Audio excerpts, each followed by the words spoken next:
Hello viewers, I welcome you to the digital learning system hosted by Department of Collegiate Education, Bengaluru.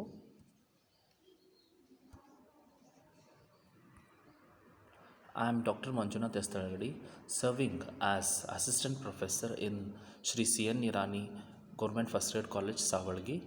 This session is prepared for BA third semester. Regional Geography of Karnataka is the title of the paper, and the session number is 14, which discusses the forest or natural vegetation which is found in state of Karnataka. Before, as a recap, let us see what was discussed in the last class. What are the different types of soils we have seen, and what are their subtypes, their importance, types of crops which are associated with them, and the processes of soil formation have been discussed. Now, today, as I've already said, that today we'll be discussing or dealing, I'll be giving lecture on natural vegetation of Karnataka state, its meaning and types.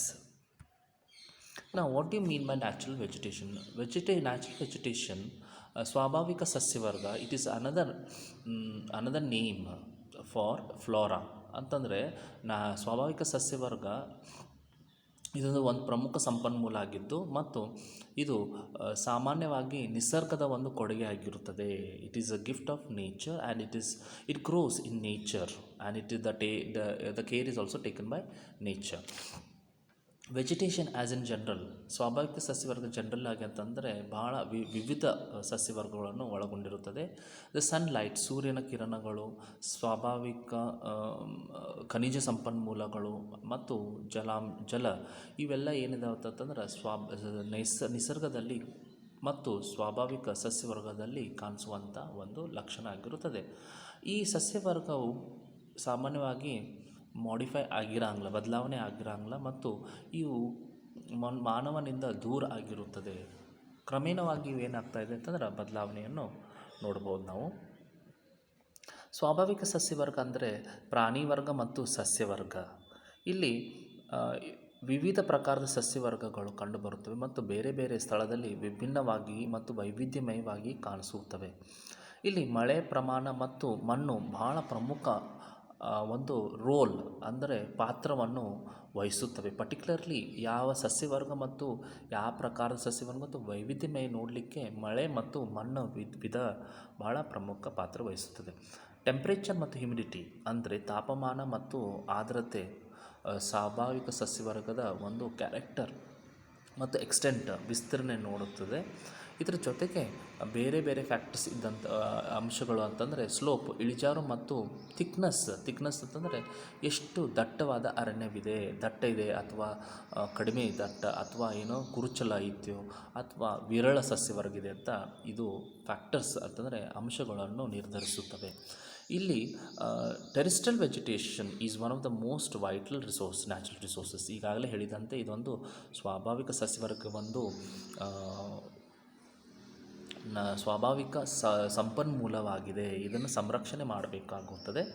ಇಲ್ಲಿ ನೋಡಿ, meaning ನೋಡಿದಾಗ ಸಸ್ಯವರ್ಗ ಅಂತಂದುಗಳಿಗೆ ಸ್ವಾಭಾವಿಕ ಸಸ್ಯವರ್ಗ plant community, ಒಂದು ಕುಟುಂಬ ಅಥವಾ ಒಂದು ಗುಂಪು, plant ಸಸ್ಯಗಳ ಒಂದು ಗುಂಪು. ಇದು ಸ್ವಾಭಾವಿಕವಾಗಿ ಬೆಳೆಯುವಂಥದ್ದು ಮತ್ತು ಸ್ವಾಭಾವಿಕ ವಿಸ್ತಾರವಾದ ಒಂದು ನೈಸರ್ಗಿಕವಾಗಿ ಬೆಳೆಯುವಂಥ ಒಂದು ಸಸ್ಯವರ್ಗಗಳು ಅಥವಾ ಗಿಡಮರಗಳಾಗಿರುತ್ತವೆ. ವೆಜಿಟೇಷನ್ ಅಂತಂದುಗಳಿಗೆ ಪ್ರಾಣಿ ವರ್ಗ ಮತ್ತು ಇಲ್ಲಿ ಭೂಪ್ರದೇಶ ಎಲ್ಲ ಸಸ್ಯವರ್ಗ ಗಿಡಮರಗಳಿಂದ, ಪೌದೆಗಳು ಅಥವಾ ಬೆಳೆಗಳಿಂದ ಕೂಡಿರುವಂಥದ್ದು. ಇವು ಸಾಮಾನ್ಯವಾಗಿ ಮಾನವ ಬೆಳೆಸಲಾರದಂಥದ್ದು, ಇದು ನ್ಯಾಚುರಲಾಗಿ ಗ್ರೋ ಆಗಿದಂಥದ್ದು, ಬೆಳೆ ಬಂದಿದ್ದಂಥದ್ದು, ಬೆಳೆಯುವಂಥದ್ದು. ಇಲ್ಲಿ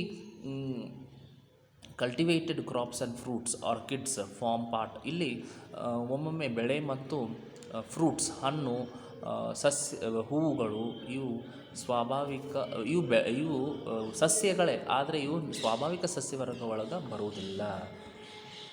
ಇವು ನೋಡಿ ಸ್ವಾಭಾವಿಕ ಸಸ್ಯವರ್ಗಗಳು.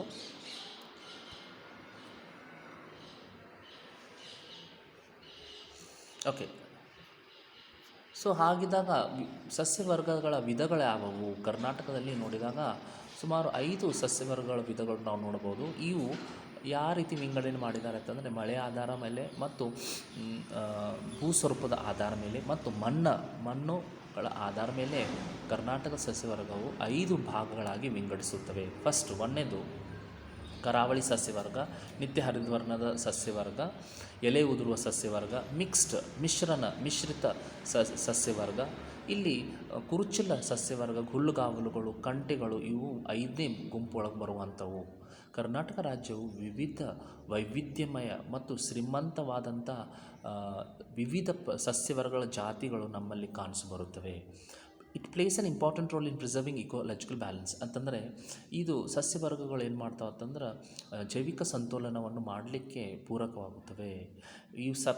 ಇದು ಅರಣ್ಯಗಳು ಪ್ರಾಣಿ ವರ್ಗಗಳು ಕೂಡ ಒಂದು ಮನೆಯಾಗಿರುತ್ತದೆ.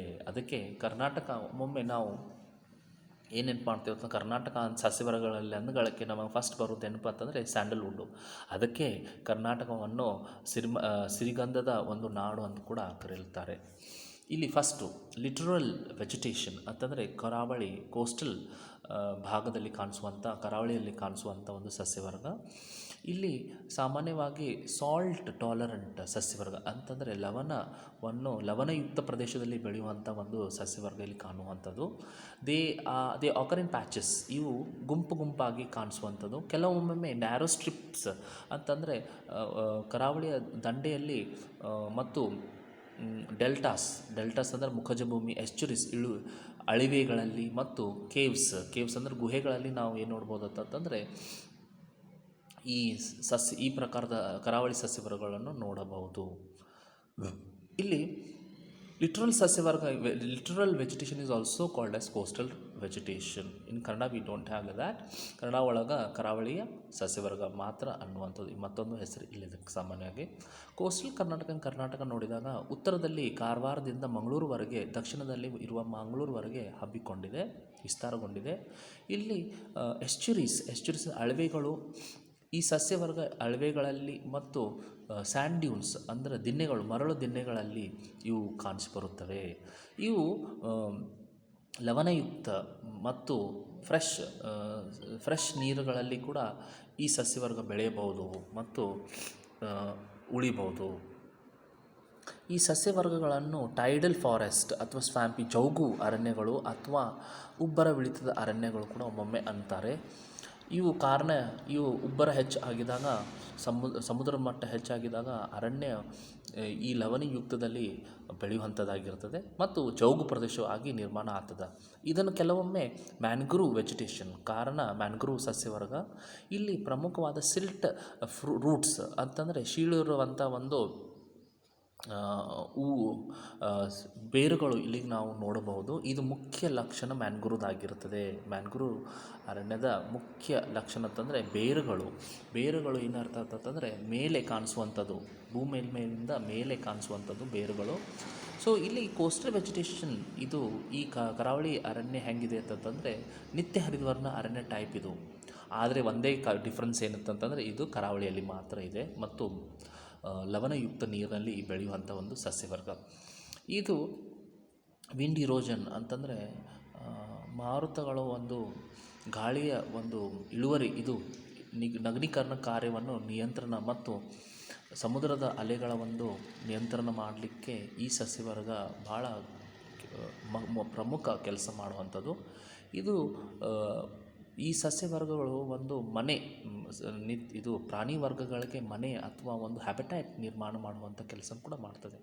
ಇಲ್ಲಿ ಡೆನ್ಸ್ ಮ್ಯಾಂಗ್ರೂವ್ಸ್ ಸಾಮಾನ್ಯವಾಗಿ ಎಸ್ಚುರೀಸು, ಟೈಡಲ್ ಕ್ರೀಕ್ಸ್, ಬ್ಯಾಕ್ ವಾಟರ್ಸ್, ಹಿನ್ನೀರು ಮತ್ತು ಮಡ್ ಫ್ಲ್ಯಾಟ್ಸ್ ಅಂದ್ರೆ ಜೌಗು ಪ್ರದೇಶಗಳು ಮತ್ತು ಅಳವೆಗಳಲ್ಲಿ ಮತ್ತು ಕ್ರೀಕ್ಸ್ಗಳಲ್ಲಿ ಇವು ಸಾಮಾನ್ಯವಾಗಿ ಕಾಣಿಸಿಬರುತ್ತವೆ. ಪ್ರಮುಖ ಜಾತಿಗಳ ನೋಡ್ಬೋದು. ಸಸ್ಯವರ್ಗದ ಜಾತಿ ನೋಡಿದಾಗ ಬುರ್ಗಿರಾ, ರಿಫ್ಜೋಫೋರಾ, ಸೋನೆರಿಟಾ, ದೆನ್ ಅಗಾರ್, ಬೆಂಡಿ, ದೆನ್ ಕೊಯ್ರಾ, ಅಮೂರ್ ಮತ್ತು ಪೈನ್ಸ್ ಅಂತ ಬರ್ತದೆ.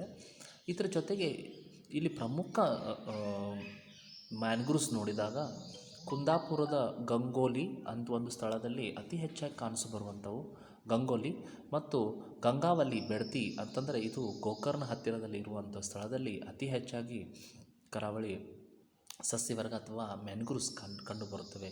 ಇವುಗಳನ್ನು ನಾವು ಫ್ಯೂಲ್ ವುಡ್ ಆಗಿಯೂ ಕೂಡ ಉಪಯೋಗಿಸ್ಬೋದು, ಉರುಳಕ್ಕೆ ಕೂಡ ಇದನ್ನು ಉಪಯೋಗಿಸಬಹುದು. ನೋಡಿ ಇಲ್ಲ. ಸೊ ಇದರಿಂದ ನೀವೇನು ಮಾಡ್ಬೋದು, ಚಿತ್ರಗಳನ್ನು ನೋಡಿಕೊಂಡು ಚಿತ್ರಗಳನ್ನು ವಿವಿಧ ಪ್ರಕಾರದ ಕರ್ನಾಟಕದ ವಿವಿಧ ಪ್ರಕಾರದ ಸಸ್ಯವರ್ಗಗಳನ್ನು ಚಿತ್ರ ತಗೊಂಡು ಪೇಸ್ಟ್ ಮಾಡಿ ಒಂದು ಸಿಂಪಲ್ ಪ್ರಾಜೆಕ್ಟ್ ಮಾಡ್ಬೋದು ನೀವು. ಇದರಿಂದ ನಿಮಗೇನು ಗೊತ್ತಾಗ್ತದೆ, ಒಂದು ಪಕ್ಷಿ ನೋಟ ಎಲ್ಲ ಕರ್ನಾಟಕದ ಎಲ್ಲ ಪ್ರಕಾರದ 5 ಪ್ರಕಾರದ ಸಸ್ಯವರ್ಗಗಳನ್ನು ನೀವು ಒಂದೇ ಪೇಪರ್ ಒಳಗೆ ನೀವು ವಿವಿಧ ಸಸ್ಯವರ್ಗಗಳನ್ನು ಅಂಟಿಸಿ ನೀವು ಒಂದು ಪ್ರಾಜೆಕ್ಟ್ ಮಾಡಬಹುದು. So with this I end this session. So best of luck and thank you for watching.